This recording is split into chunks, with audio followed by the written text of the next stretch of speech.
За Дахбагуул аймгийн Ариун бол таныг үрж байна. Үүний дараа скваттер дүүргийн цогцол та бэлдэж байгаа.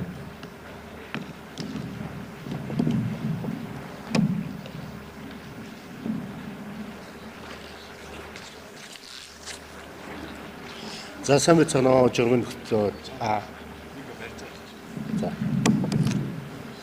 За сайн мэцэнэ энэ сургасан өөрийнхөө эрхийг ярьж байгаа, хүний эрхийг ярьж байгаа, хулгайлтгдсан эрхчлөгөө ярьж байгаа та бүхэнд маш их баярлалаа.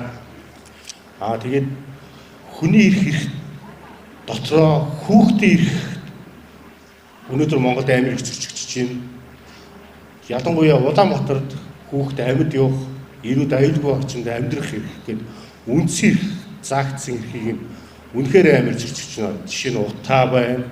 Дээрэс нь хальтгай гулгаатай зам, дээрэс нь жогооны зам гисчнээр их зөрчигдөж байна. Дээрэс нь хүнсний аюулгүй байдлаас болж хүүхдийн эрх амар зөрчигдөж байна. Хаалганы цаана болон гудамж талбайд хүүхдийн эрх зөрчигдөж байна. Биднээс ирээдүйн болсон хүүхдийнхаа эрхийг өнөөдөр нулимж зөрчүүлж байгаадаа үнэхээр их харамсалтай байна.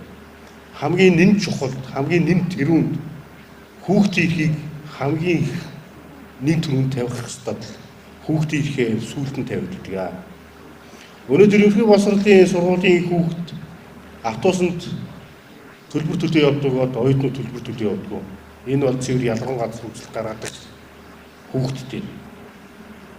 Хүүхдийн эрх бол хаасайгүйч өвчтөж хүүхдийн эрхийг биднээс хамгийн түрүүлж дээдлэх хэрэгтэй. Тэгэхээр биднээс хажууд байгаа хүүхдээ, хажууд адилынхаа хүүхдийн эрх чинь зөрчигдөж гинүү, гудамж талбайд зөрчигдөж гинүү. Энэ бол ондор анхаарал тавь хүн болгон хүүхдийн эрхийг хамгаалагч байх ёстой гэж боддог.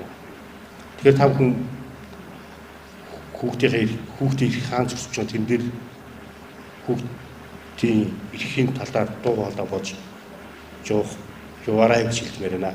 За баярлалаа.